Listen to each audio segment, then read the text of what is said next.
I knew this was going to happen at some point, sooner or later. I've been recording for the past hour, and I've just noticed that I haven't plugged in my mic.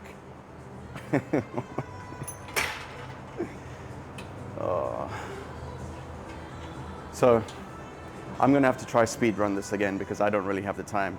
And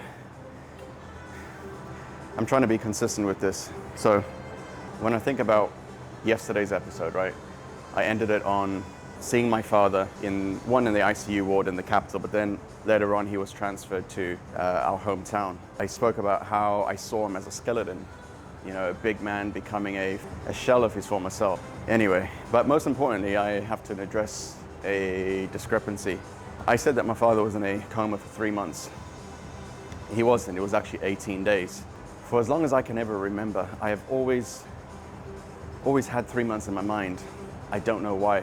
And I was talking to my sister about this last night, and she remembers so much more than I do. But again, everyone's experience is different because as much as the memories I still have with me, there are certain things that I arrive to as far as my thoughts, and I remember how I felt about them, but I don't necessarily remember the next series of events that happened after. So in many ways, it's as if my mind is fragmented in that aspect. So yeah.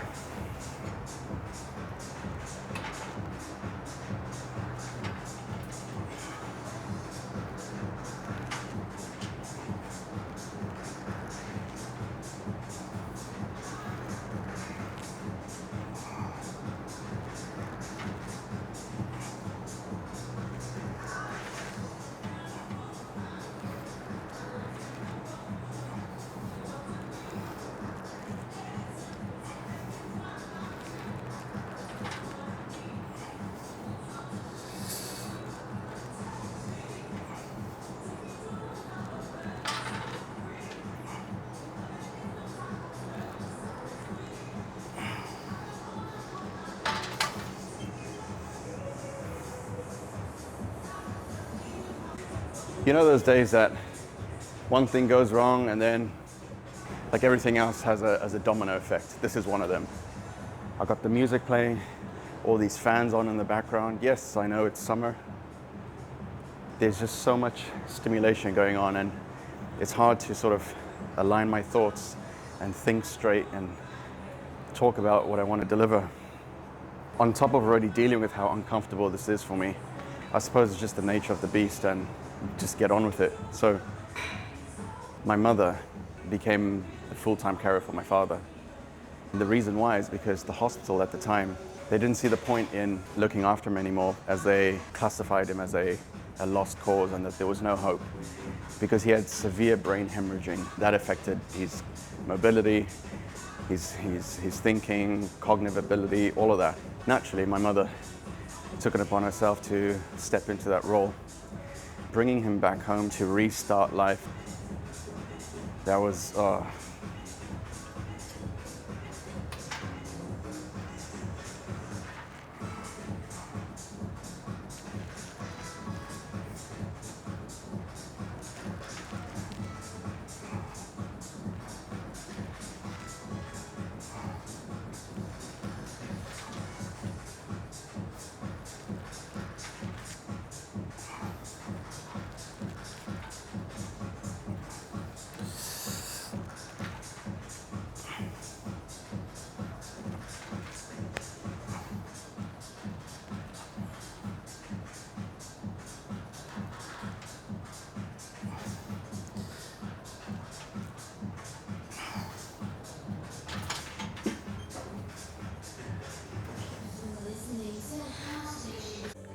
so the day arrives that my father comes home for the first time since his accident.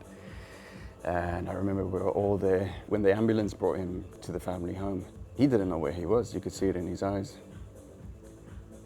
I remember when he came through the door, he was glassy-eyed. There was, you know the saying, the lights are on but nobody's home?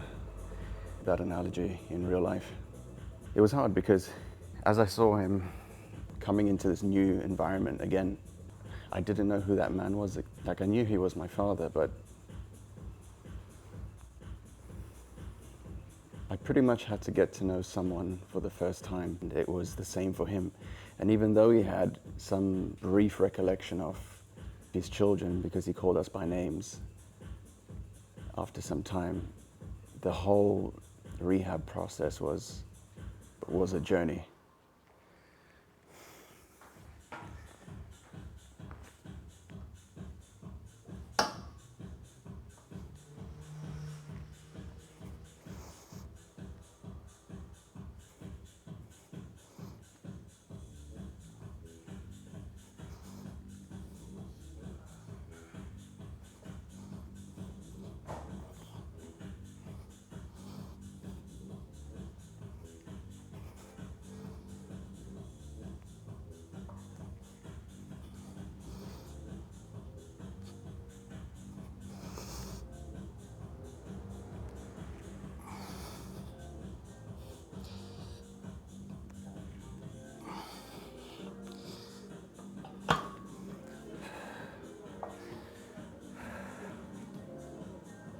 I can tell you, these are one of those days where I just don't want to do this now.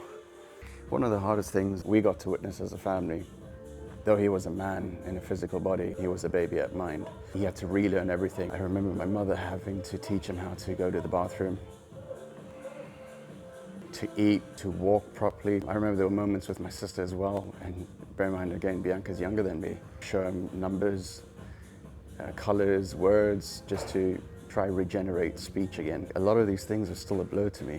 Looking back now, I can see my family house. I can see the rooms that I was in. I distinctly remember moments where certain events happened that still to this day, it's not that I haven't gotten over them, it's just there's an associated emotion to them that can bring up negative feelings.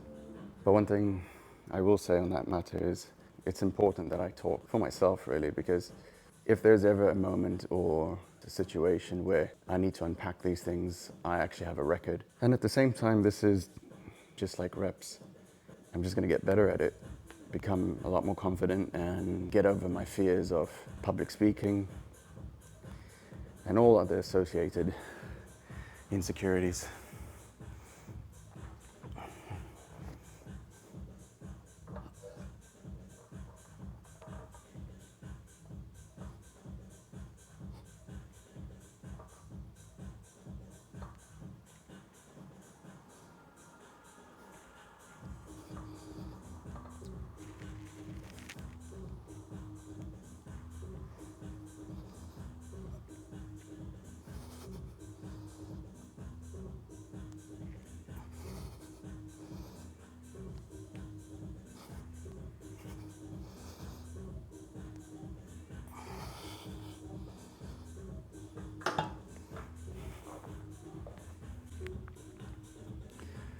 I think now is a good time to mention about, yes, I've started this series on the basis of my father's accident and how that changed the whole course of my life, as well as for my family.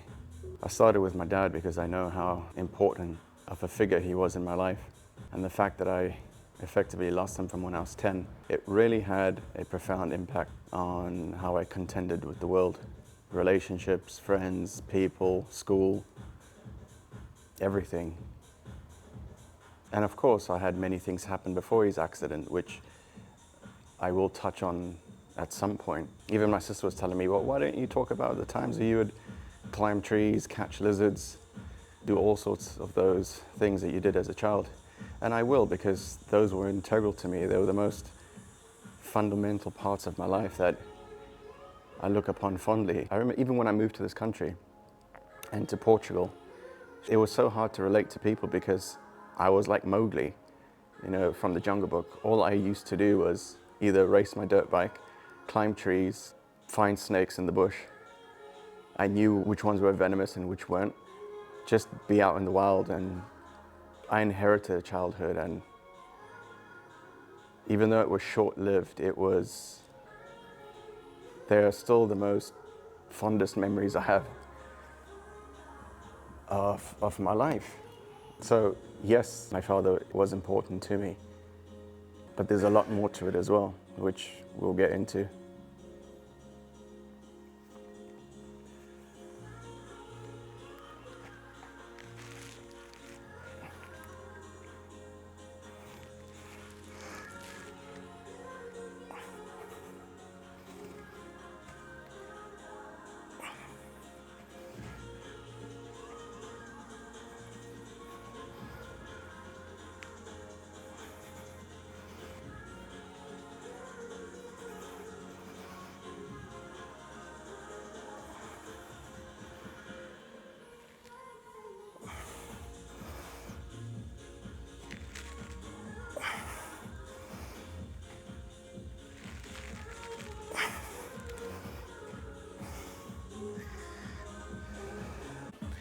So I'm tasting a piece of my own medicine now, because yesterday I said,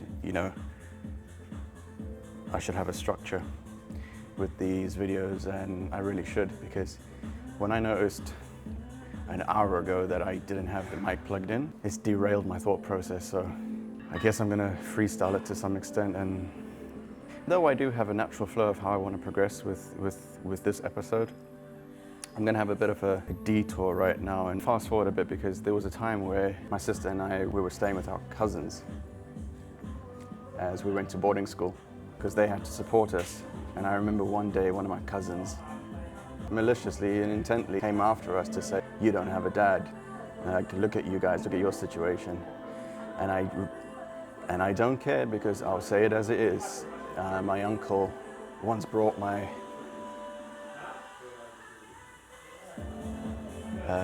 cousins all together, and I remember him using my sister and I as an example, and his words were, "You see your cousins, yeah, you don't want to become like that."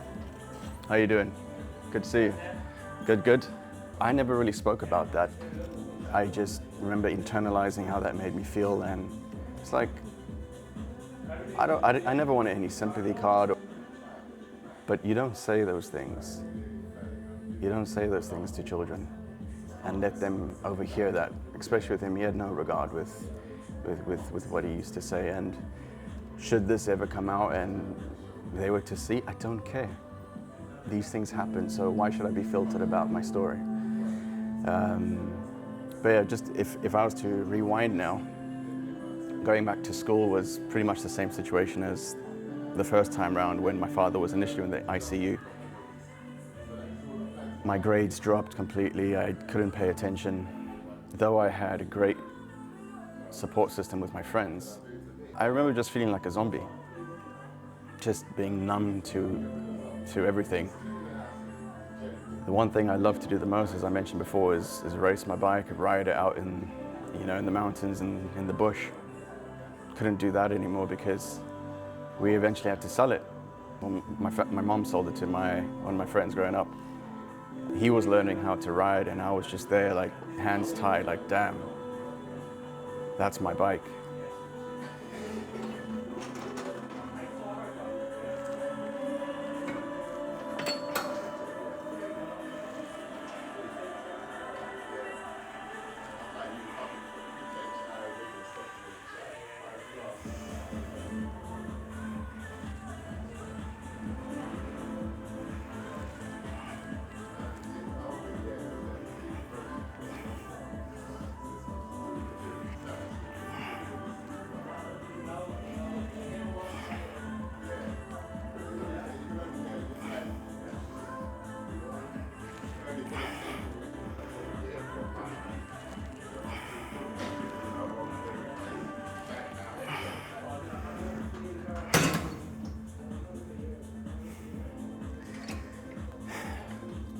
And I got to give credit to, I really got to give credit to my mom, because it's only now in my adult life I realize the love that she has and had for my father in order to step into that capacity as a carer, to do what she did. And the things that we saw, I hope no one goes through that, honestly. There was a time when the dynamics of the relationship at home started to change, because my mom had to become the breadwinner now. And how do you do that as a housewife in Africa? You got no qualifications. You were yourself a refugee who left Angola and then Zimbabwe, or Rhodesia at the time, to then come to Botswana with your family. And then you meet my dad, and he takes care of you and builds the family household. I remember the next transitions of that period of my life was, my father was made redundant from the mining company. And with that payout, my mother tried to be a good steward of those funds. And so I remember my grandfather, my mother, my sister, and now my father at this point in his life, where enough time had elapsed for him to be able to walk now at this point. And be able to function to a good enough degree in society. But again, it was slow. He operated at maybe 40% capacity of his former self, if I'm honest. Yeah, my family members went to Portugal in search of scoping out a potential future. I didn't want to go. I had no interest. Thankfully, I stayed at home with my aunt and my grandmother back in Botswana. Because to me, that's my home. That's where I grew up in, and my friends, everything I love is there. Why am I going to go abroad to an unknown land? You know, and though I could understand the language, it was like, you know, the West, so to speak. A European lifestyle is so different compared to an African lifestyle, culture, everything. Yeah.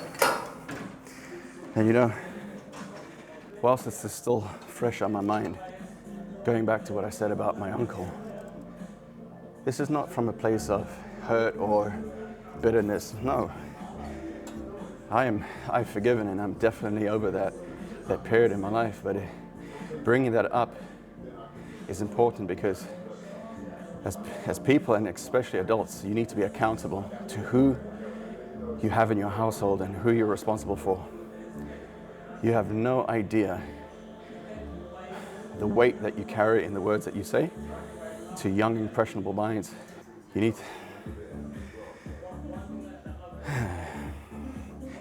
I say this more so because of what I see also happening around the lack of fathers in children's lives, and especially in London, what's happening. It's just children are gone lost. So I don't know how this video is going to come out. I will definitely look at it later, try to edit it to the best of my abilities. I'll need to revisit how I'm going to structure everything properly this time. So just to sum up everything, I don't know, man. We'll see what tomorrow brings.